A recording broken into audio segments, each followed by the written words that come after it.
Hi, Malcolm. Malcolm from Singapore. He is the Chief Strategic Advisor, Technicorum Holdings. He has done already two conferences with us. And he is a serial entrepreneur, founder of Gravitas International, founder of Crypt Technologies, and Chief Strategist Advisor of Technicorum Holdings, Strategic Advisor of Kickswap Dex. A lot of exposure in DeFi, I guess. Presently building an ecosystem centered around blockchain technologies, advisory, tech, fintech, challenger, neobanks, DeFi, identity, RegTech. These are his specialties. He's focused on DeFi projects, author of two books. And over to you, Malcolm. He'll be addressing the NFTs, shaping the future of art and games. Over to you, Malcolm. Go ahead. Okay, thank you very much for your kind introduction, Rajan. Right, hi everyone. Great to be here again, speaking with you guys. And my session here, like was introduced, is on NFTs, shaping the future of art and games. But I'll go beyond that. And the previous speaker actually already lightly touched on several elements in the NFT space. She did a great summary of what the market is and what she expects. I'll give about a bit more context in that, and of course with a special focus on art and games, since that's the main topic here. So let me share my screen quickly. And as Rajan mentioned earlier, so I wrote two books. My most recent book was dated September 2020, and it is entitled "DeFi: The Latest Financial Phenomenon." So in here, I wrote a light read on the DeFi scene, and also some of the interesting things about the possible regulatory framework. Of course, DeFi being decentralized is hardly regulated right now, but I think as with anything touching on finance, it will be regulated sooner or later. So there are some interesting treatments in the book about that. And of course, the prediction about the scene. And I'm happy to say that over the last 4 months, pretty much whatever was forecast has really come true. The total value locked in the DeFi space is tremendous right now, as the previous speaker had also introduced. So today I'll be talking firstly about the NFT space.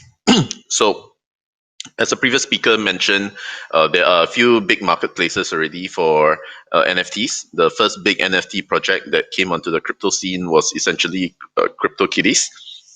The top sold item there was, I think, about 160 to 170 US dollars, 160 to 170,000 US dollars for a unique CryptoKitty.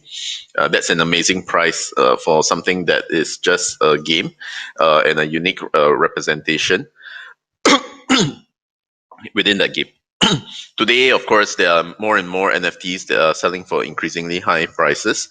There was an article recently about a collector who spent a few $1 million on NBA collectibles, because when interviewed, he said that that's something that he sees is going to be a growing demand.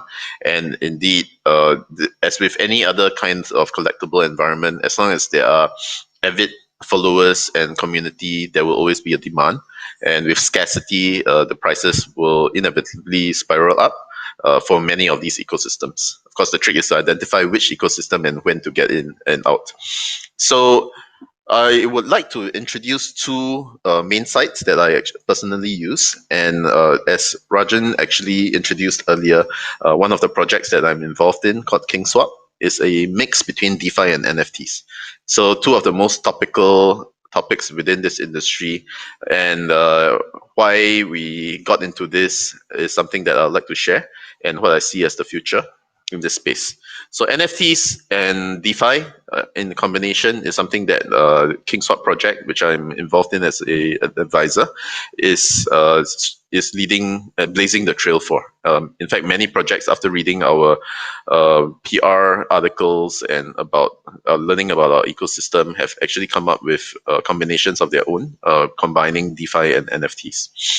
So Rarible is one of the sites. So I'll just quickly share this before I go into further discussion and depth into the various aspects of NFTs.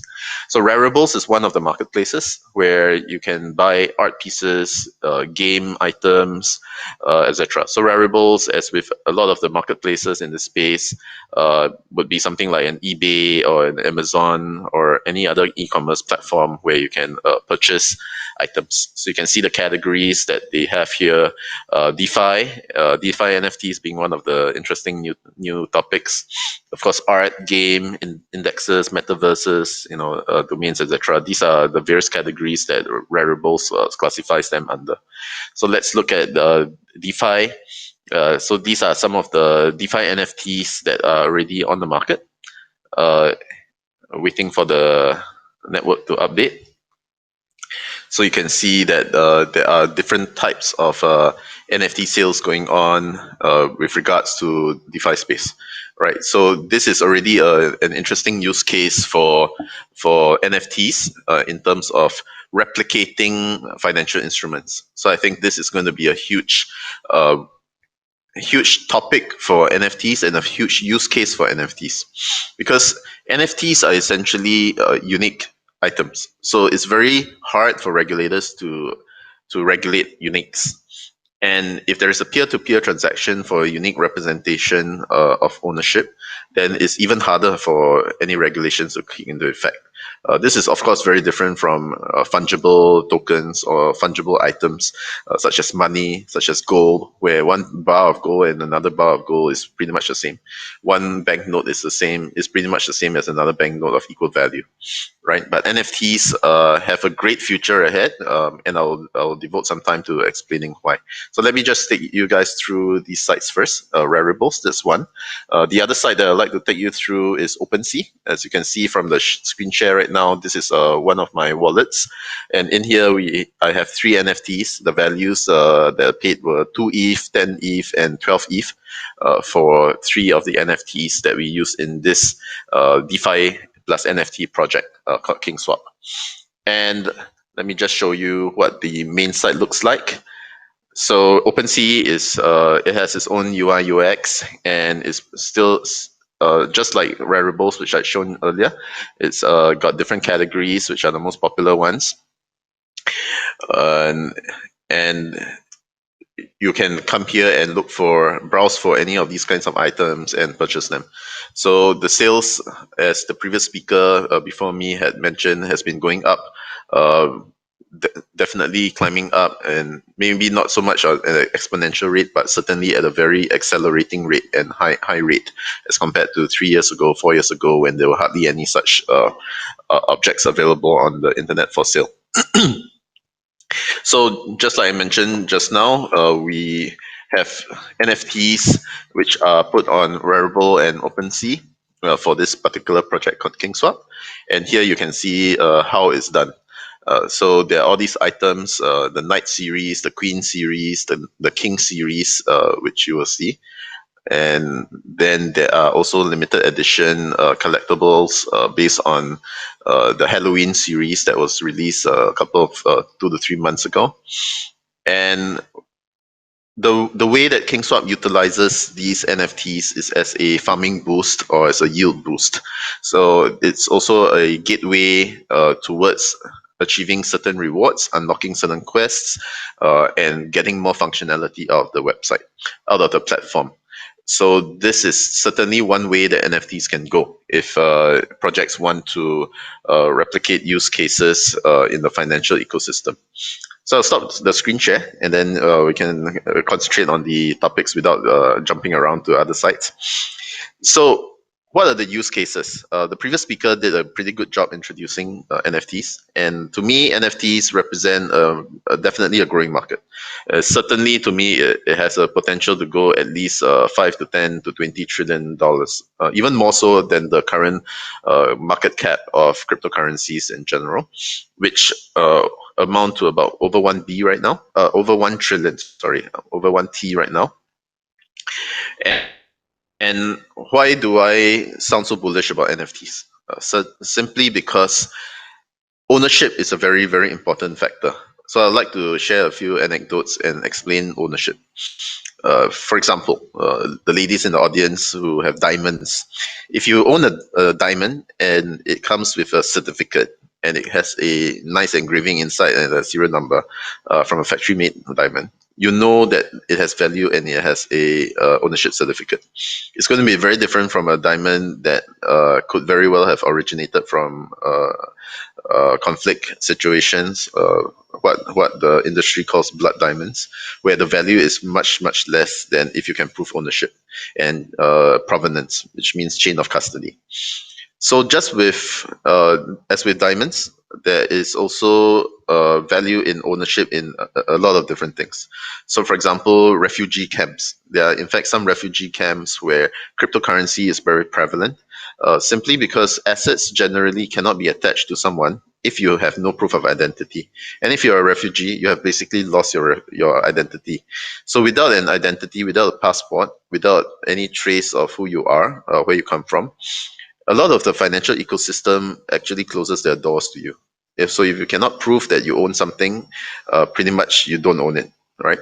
So if you own a piece of real estate, for example, and you do not have the title deed, somebody else comes in, plonks himself in your home, and proceeds to live there without you knowing, and after a while they can prove adverse possession. You have basically lost your title, right? You have basically lost your real estate. So a lot of things in this world, in terms of ownership, is actually traced to identity and ownership. And this is where NFTs can be extremely valuable, because with the advent of the internet, with the digitization of the global economy right now, and with COVID actually accelerating this process, more and more things are digital.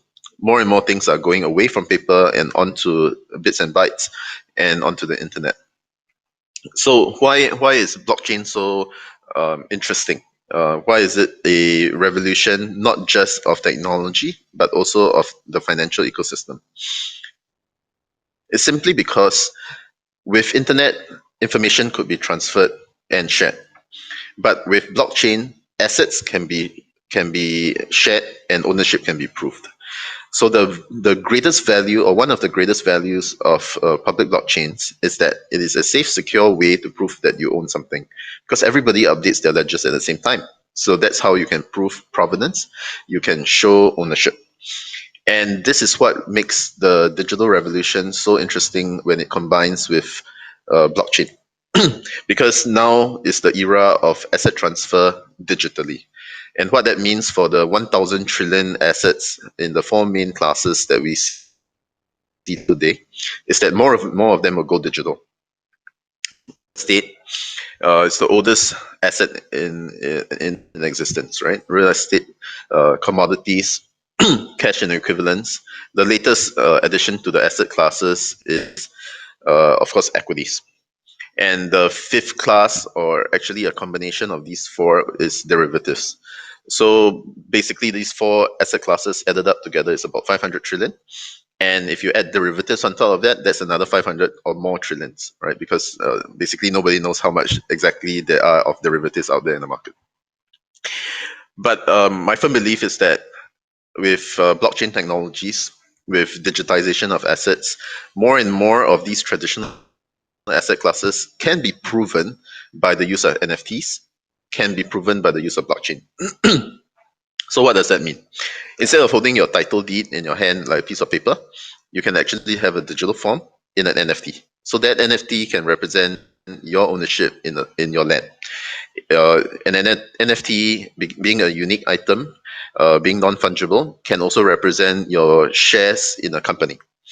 Because you have a serial number, you can have a certain allocation which is distinct from other people. An NFT can also obviously represent ownership of a piece of art or a fraction of a piece of art. An NFT can represent ownership in a diamond, which is one of the use cases that I mentioned. It can represent ownership in a whole slew of different items, which in a traditional form, on pieces of paper. So with the enabling technology called blockchain, with assets being able to be digitized and put online, convenience comes to the fore. Previously, gold had occupied an unshakable position in the world economy as a hedge against inflation and as a flight asset, as a stable asset. But increasingly, investors are looking at Bitcoin, looking at different cryptocurrencies, the top altcoins, as a safe haven, an anti-inflationary tool, a hedge against inflation, against risk. And the Bitcoin distancing from gold has exceeded any expectation in 2020. I think the increase in the value of Bitcoin had gone up at over 10x what gold had appreciated in 2020. And now we are seeing all-time highs in the value of Bitcoin every few days, right? Of course, it stopped a bit over the last 2 weeks after it hit 41,000 or exceeded 41,000. And many financial institutions are getting into the act. Many hedge fund managers, many institutions are coming into the space. MicroStrategy, Grayscale are some of the popular financial institutions leading the charge. And of course, cryptocurrencies as a class are going up in value. And like I mentioned earlier, my forecast for NFTs is that not only in the fields of games, in the fields of art, but also in general asset classes like representations of real estate ownership, equities, even commodities. All these things can be effectively owned through through provenance, through NFTs showing ownership. And these will be very easily transferable because NFTs can be sent from wallet to wallet with just a simple few clicks of the mouse or a few presses of a button, right? So that's something that is very safe, easy to transfer, and very convenient. So I think NFTs have a great future. So let me now come down to the specific use cases that's the subject of this topic, which is art and games. Some of the interesting projects that I've mentioned, that I've talked about or discussed with people. One of them is this interesting game that a business associate of mine introduced called Flower Patch. So he gave me a flower NFT that's worth something, and I used it and entered into this game and saw that it was basically uh, a digital representation of land, right, farming, and you can find your own patch and grow your own flower. And in fact, just before attending this conference, I had a call with an old business associate, listed company boss from Sweden, and he's quite interested in joining our group, which is an interesting thing. After reconnecting, we spoke about the mutual benefits of working together. And one of the projects that he's bringing on board is something very interesting. It's a cannabis project. So when he asked, he has this family office, third generation of family office that's quite interested in running a project that is based on CBT, and uh, is basically a Canna coin. So I mentioned to him that I encountered this NFT project, and if we combine DeFi plus NFT plus cannabis, it's certainly going to be something very interesting that the market will be quick to adopt. Because as most of you are aware, many governments around the world are increasingly open to legalizing cannabis and the medicinal and other health benefits of the canna plant. So this is so if let's say you have a project like can you have the physical plants and you have the lots where you are producing the or not a very difficult technical problem to overcome to produce NFTs that represent these certain plots. And you can actually sell these NFTs and investors can buy these NFTs which represent that ownership.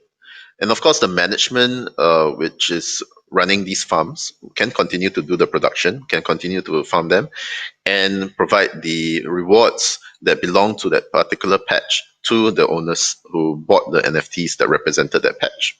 So that's actually quite an interesting way to combine uh, real world produce, right, farming, with rewards And if you add in the topical elements of NFTs and DeFi, there you have it. You have probably got a very nice winner that is very receptive to people who believe in the benefits of kind of prospect of ownership of profits will definitely see the value.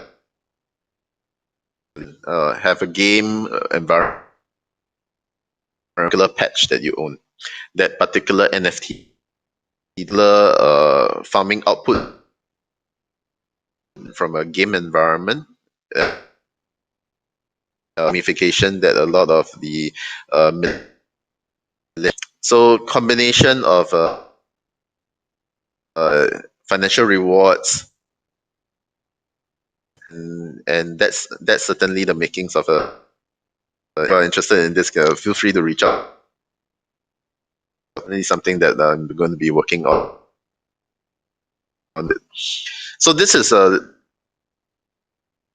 NFTs can actually succeed in the world. It doesn't have to be just games. It doesn't have to be just art. It can be done in a lot of innovative projects that are working on NFTs. And one of the interesting ways that they are trying to tie real world assets or hard assets to NFTs is by creating SPVs. So, from a legal structuring perspective, the lawyers out there, or those of you who are financial engineers, will understand this.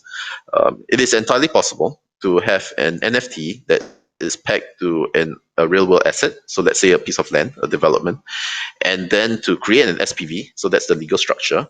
And that SPV can then be distributed to the investors who actually buy into the project. So, by this is a combination of the centralized system, which is the creation of the special purpose vehicle, the SPV, which is tied to the real world asset through the ownership method of an NFT. And then that basically can allow the buyers into this particular project and SPV to enjoy the rewards of that particular development. So there are already these financial and legal innovations coming together, utilizing NFTs, which I'm aware of, and I'm watching these developments with avid interest as well. So that's another use case. So let's come to games then. I think games are certainly a great way to utilize the technology of NFTs. Ethereum has a standard called ERC 1155, and the old standard is actually ERC 721. So most of NFTs in the market today are based on ERC 721 standard, but increasingly platforms like Engine are adopting ERC 1155, which allows additional use cases for NFTs. So what's so special about 1155? With the use of 1155, game developers can actually create fungible tokens as well as non-fungible tokens. So those of you who are gamers or who are basically aware about, let's say, massively multiplayer online role-playing games, right? So World of Warcraft, League of Legends, etc. You can have a game coin, which is like gold, and that can be a fungible token. So you can still use the ERC 1155 standard to create a fungible token, but at the same time, using the same technology, you can create non-fungible tokens. You can create different armor classes, shield classes, sword classes, different weapon classes, magic items, and all these can be unique or can be in a limited supply. So games can easily utilize NFTs to spur the growth of their environment. In fact, that's one of the elements of KingSwap that we are working on right now is to use these items to create an interesting financial game. So basically, there will be yield that can be generated through the farming methods, through the quests that we offer at KingSwap. But at the same time, the buyers of these farming yields can also equip themselves with additional boosts. So those boosts can come in the form of lances or steeds or swords or shields, etc., that can give them additional farming boosts. So this if you translate to, let's say, a centralized finance ecosystem, it's essentially something like if you go to a bank and you put down your money and get a fixed deposit or savings account, you will get a certain very low rate of interest, right? In fact, some banks actually take money from you to keep your money for you, right? That's the welcome to the world of negative interest rates. But if you go to the bank and let's say you manage to get something like a 3% per annum interest rate, and imagine if you buy an additional banking product, they will increase this rate to 3.5%. Or another one can increase another 0.3, another one can increase another 0.5. And if you buy into all these different boosts to your yield, essentially you have now got a financial product that can give you 5% interest per year. So that's certainly something that people can easily calculate and see whether it makes sense for them, right? So this is how this particular gamification of NFTs is being ideated right now by our team. And of course, those of you who are budding founders and those of you who are interested in the interesting world of the DeFi investments can also reach out to me and we can talk further about this. But my time is running out, so I'll just leave you guys here with a note about this. I'm extremely bullish about the future of NFTs, not just in art and games, but like I mentioned, in all the other financial classes as well, because NFTs are a great way to prove ownership. By the virtue of them being unique or in limited supply, it is very easy to use NFTs to prove ownership and to have ownership of a digital asset, which is tied to a real world asset. So those are very interesting things that you can look out for. And of course, the artists out there who can create their art online and find buyers for them can certainly use NFTs straight off the bat, right? As long as there's scarcity, as long as there's a community that is interested in the kinds of products that you are rolling out, artists will definitely find a big use case for NFTs as well. But the whole NFT ecosystem is immense. Is practically any kind of ownership that can be pegged to a digital asset that can be dreamt of will have a future use case in NFTs. And if we can have the legal structures properly worked out, certainly NFTs can represent asset ownership and allow easier access to investors. So just a final anecdote before I leave off. There was this time over 10 years ago where I was with an MNC, telco MNC that had an office in the Philippines, and there was a requirement, there was a need to shift buildings because we're expanding the space. So we got the Filipino lawyers to look into how we could get into the new lease and get out of the old one. And then they came back to us and told us it couldn't be done. And that was much to our surprise. So we asked them what happened. And they said the title deeds to the land had burned down along with the registry. So can you imagine that? Paper can burn, right? But NFTs, as long as you have your requisite fail safes, are basically digital, and as long as you have sufficient copies of them around, that's something that you can, or you have ways to access them that you have safeguarded. Then that's something that you can access. So I think in the future there wouldn't be all these land registries anymore. There will be digital registries, and there'll be digital registries for not only land but many other things as well. And NFTs would be a great way to do that. Certificates, educational certificates are another great use case, and with schools having thousands or tens of thousands or hundreds of thousands or millions of certificates to keep. Certainly, this is another way to go. NFTs are the answer to keeping all these records, which are unique. And that's a way to prove that someone actually graduated with that particular degree, which is increasingly a real world problem right now. Okay, so I will stop rambling now, and thanks very much for your attention, and I look forward to speaking with you again at a later session today. Cheers. Thank you, Malcolm. It was excellent insight on user cases you had given to the audience, and I think it's really shaping up the art and games in the NFT space. Malcolm will be moderating the session, a panel discussion later.